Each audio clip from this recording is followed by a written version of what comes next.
Cari amici sportivi, welcome to yet another edition of Red Card Weekly, here where we mostly speak about Serie A, a bit of European, sometimes some international, and yes, we're not professionals, nor do we pretend to be. I'd like to introduce first to my right, Steve. Io sono milanista da quando sono nato, e non solo quando mi va bene il risultato. Polillo? Yeah! I am Vince. A ieri con il Napoli al San Siro abbiamo fatto feste, ma ci mancava veramente il tridente della cresta. Tavernese? And to my left I have Francis. Yes, my favorite two colors are black and blue. That means I'm an interista, sad but true. Colo Giacomo. Welcome everybody, welcome. Somebody that forgot to turn off their phones, but it's okay, you're a busy guy, Steve. We're all after finished work today, we're doing a Monday special edition. Before we start, I'd like to Red Card Weekly send out our thoughts there to the Boston Marathon victims. Just a horrible act of violence. Hope that they figure out what is going on over there in Boston. So let's move on to Serie A. Let's talk about Serie A today. Juventus were playing Lazio. Typical Juve performance. 2-0 win. They pretty much clinched the Scudetto with today's performance. And who scores? The player that a lot of people are talking that could be sold this summer, Arturo Vidal. Now, if you are Juve, you sell or you keep Vidal? I honestly think that was a point I was gonna bring up, because after we do speak about Champions League, and for me the Champions League would be what happened to Juventus is a good thing, because they need to realize that you cannot go further into these competitions with the players that you have up front. And with the financial fair play, Juventus not being the richest team alive, they're gonna need to sell. And at this point, I think you need to sell somebody that's high value. And guys, Steve, if somebody comes and offers you 30 million euros for Arturo Vidal, guys, who do you sacrifice? Somebody's gonna have to get sacrificed. I wouldn't sacrifice Pogba. I wouldn't sacrifice. I know Juventus played really good today. Lazio just didn't show up. I was really disappointed. But today he showed that this system, Vidal is essential. But guys, now, who's the player that could replace Vidal? Or Conte's gonna have to switch formation then. Today apparently he switched formation. 3-5-1-1. Oh. Okay. You showed a little bit of pizzazz there. Yeah, another Juventus win there, folks.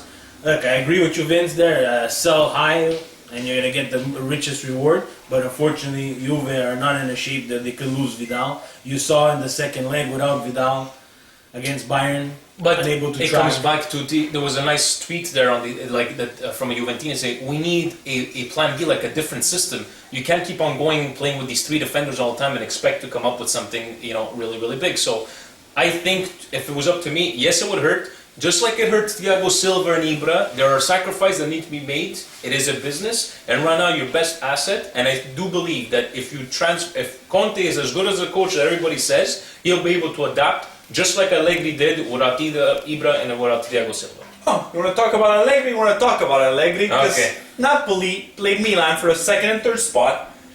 And guys, you have to be disappointed with the formation that Allegri started against Napoli. Very disappointed. Very disappointed. I was disappointed actually in both teams. Now, Milan, I don't know Allegri what he decided. There was tweets and rumors coming out that El Shaarawy had the flu. No flu. Guys, both teams playing for second place. Yes, it was advantageous for Napoli. The draw keeps them at 4 points. But both teams, after those two quick goals, no one was dangerous. Do you think they both went for the draw, or it was more Milan that went for the draw? I think Milan gave up on catching up Napoli, and they're just trying to protect themselves from Fiorentina. In the first half, siamo usciti come leoni. And in the second half, veramente non paro de coglioni. That's what we were in the second half. Now, I'll be honest, when I saw Robinho start, I actually you know what? Yeah, I like this, and I'll tell you why. Because everybody's expecting El Shaarawy to play, maybe you change it, surprise the opponent. What I did not like is bringing El Shaarawy after 70 minutes. That you know what? I think you should have brought him in at the, I know Boateng got hurt, Niang had to come in, stuff like that, but El Shaarawy, let's be honest, is a fantastic player, but he hasn't been playing up to his level in the last couple of months since Balo. But both of them came out today, Allegri, Shaarawy, saying, stop spreading, there's nothing going on. He goes, there was Leras de la Fossa that came out and said something to do with, he just broke up with his girlfriend, he's dating somebody else, it's a big fiasco. Then again, these are all rumors, but I think it was a just result of the 1-1. That was a fair result. It was 100%. I'm just disappointed nobody actually went for it. They played for the draw instead of playing for the win. I mean, after the red card. I could speak on the Milan side. Napoli, on their defense, they have all the right to play for the draw if they feel like it. Yeah. They're ahead. But Milan, Vince, let's put aside all the soap operas. You live and you die with your best players. And our best players weren't on the field. Okay, Mario Balotelli because of the yellow card situation, which is still Allegri's fault, by the way. And El Shaarawy, there was no excuse for him not to start. Look what it caused, all these polemic of him not starting him. Okay, so you know what? Let's look at it this way. When Zeman wasn't starting De Rossi in there, and those games that they came out winning, nobody was talking to him. So I thought Zeman, to be honest, Yeah, it was like a roller guys, coaster. for me, like I said, He got fired. Guys, he's a coach, right? He knew this was going to happen. So if he made this decision, maybe him and Osimhen know why he made this decision. I just said that I didn't mind, but I think he should have been as of the 45th Next minute. week, Milan Juve. Does he start or what? Well, Of we're going to course. have to check and see. Maybe we're going to have to call his girlfriend and see if he's allowed to I'm just saying what I heard on definitely has to start. Definitely has to start. And And they're going to resolve this ban problem with Mario Balotelli. He He's should gonna come probably back. He shouldn't be suspended 3 games. It's a bit unfair. Yes. no, but everybody's against Inter, not Milan. So maybe these things aren't gonna. It's okay. It's fine. I have to listen to this guy all week. Fiorentina kept up the pace. I didn't check Fiorentina's schedule, but I don't think they have too many hard games coming up, No, right? they have the easiest. This is Serie A. But if they can keep, I think right now we're looking at this whole Milan Juventus. I think that is the true Big game for the next third week. spot. Because guys, let's be honest, Napoli being 4 points up, Napoli went through their slump, according to me. They picked it up now. They picked it up. Yeah. I don't see them losing. And on that side note, Abbiati was fantastic on Sunday. A couple of nice saves. And on I'm the going to Matador. side the note. Niang was terrible. in Oh that my game. God, Niang has been horrible. Every single time he hasn't started, he's absolutely horrible. I don't know what's going on with the kid, but once again, he is 19 years old. So we'll see where we go from here. And quickly, I just want to talk about Inter, because yes, it went from bad to worse. They lose 2-0 to Cagliari. Again, controversial penalty. Pania admitted to diving. But in the end, Inter has to finish their scoring chances. And the sad part is not that they lost the game. It's again, they lost Nagatomo, Gargano for the rest of the season. We have 15 players that are eligible to dress. And we're playing Coppa Italia semi-final. It's not looking good.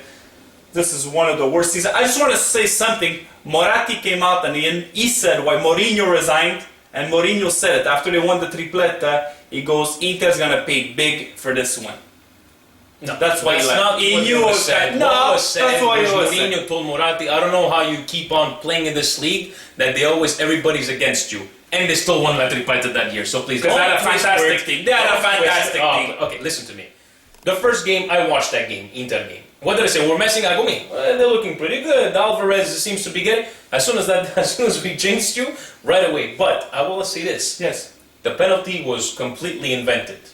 But there were 2 incidents before that the referee must have been, blind. Anyways, everything's going against us. But what did we say about Rocky? Rocky had 2 good chances, couldn't we have to finish, absolutely. Ricky Alvarez had a golden chance, and with his left foot, still couldn't score. Guys, what I'm mad about at that game is I don't know why Inter's trying to rush back. They rushed back Nagatomo and now they lost him again for the rest of the season.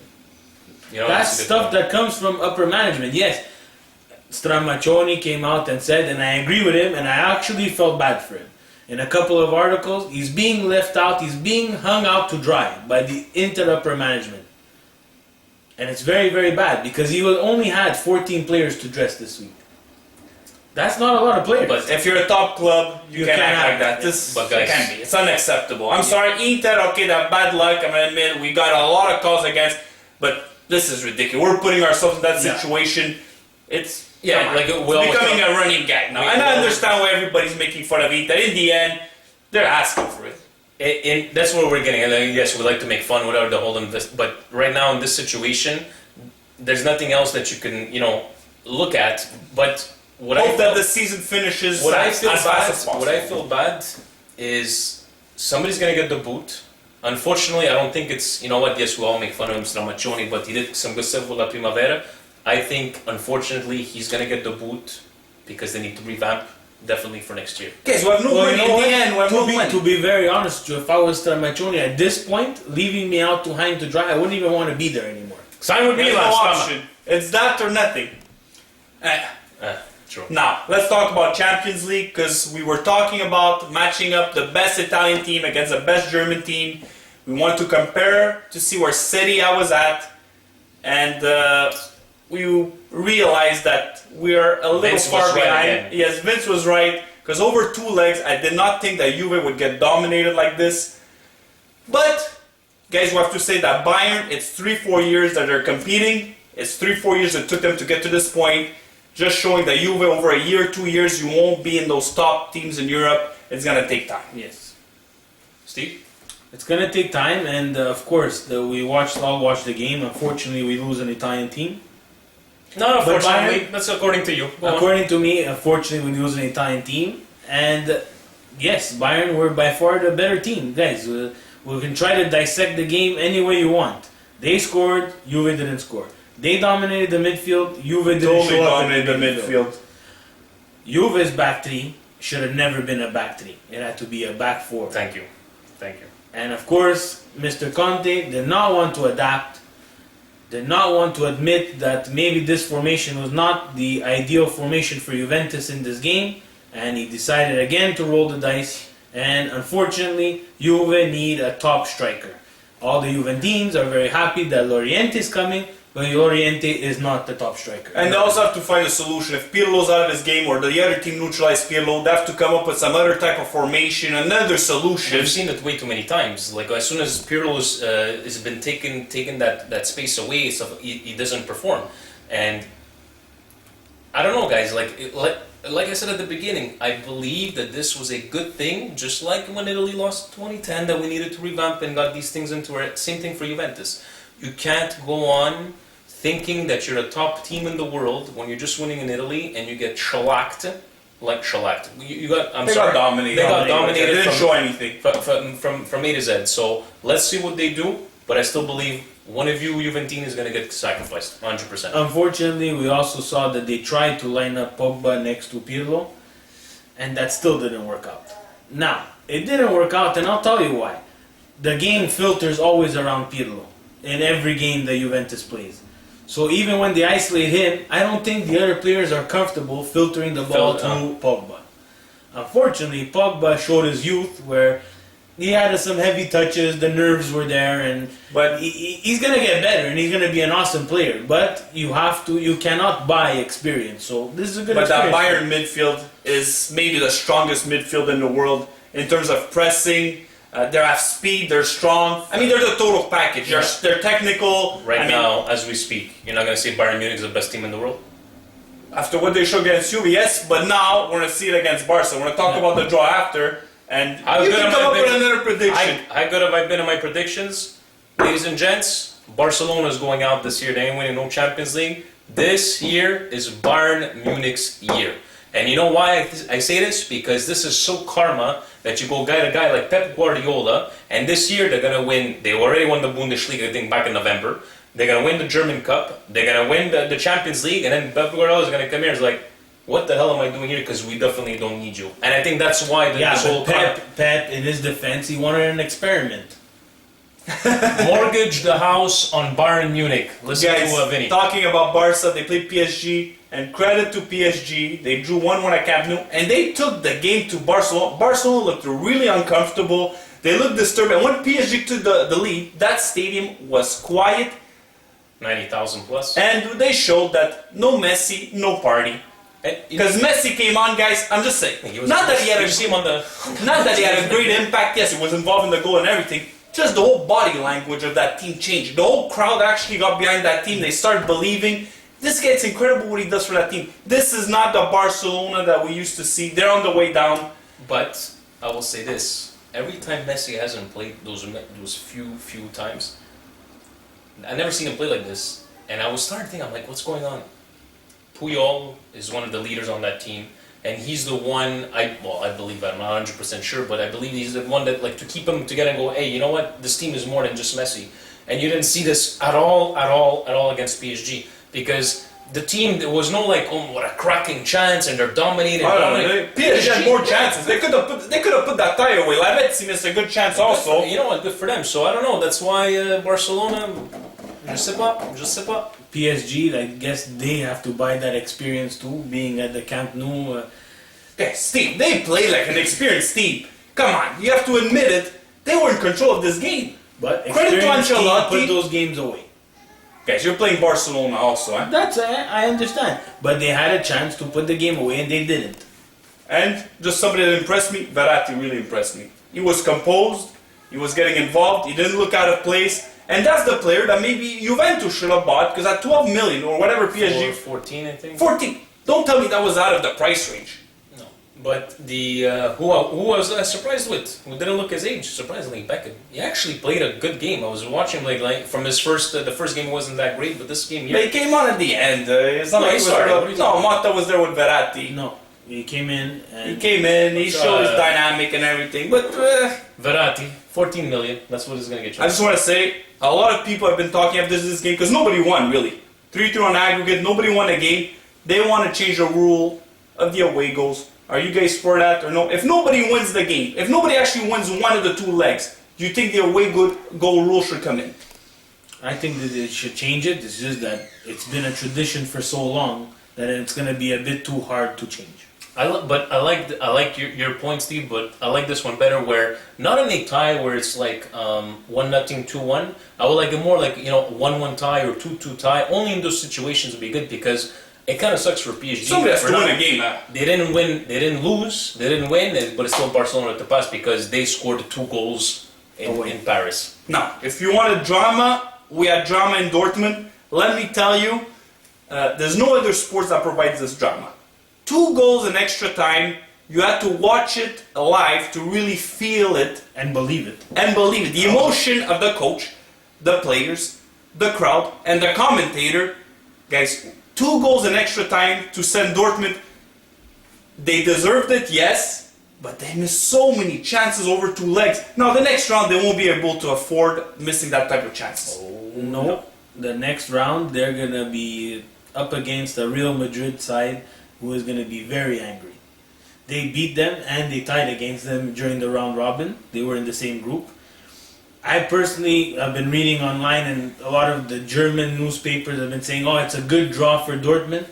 I don't know if it's such a good draw for Dortmund. At this point, Steve, Barcelona, Real, and Bayern. I'm just saying not a good draw for them because Real Madrid already knows what they're going to bring to the table. If Borussia Dortmund was going to play, for example, Barcelona is the only other obvious option. Barcelona hasn't played Borussia Dortmund this year. It was going to be a little bit of surprise factor. Now the surprise factor is over. They better bury those chances because Real Madrid is not going to make them come back in extra time. Yeah, and I don't think Real Madrid or Mourinho are going to make the same mistakes in the group stage. I definitely see Real Madrid passing this one.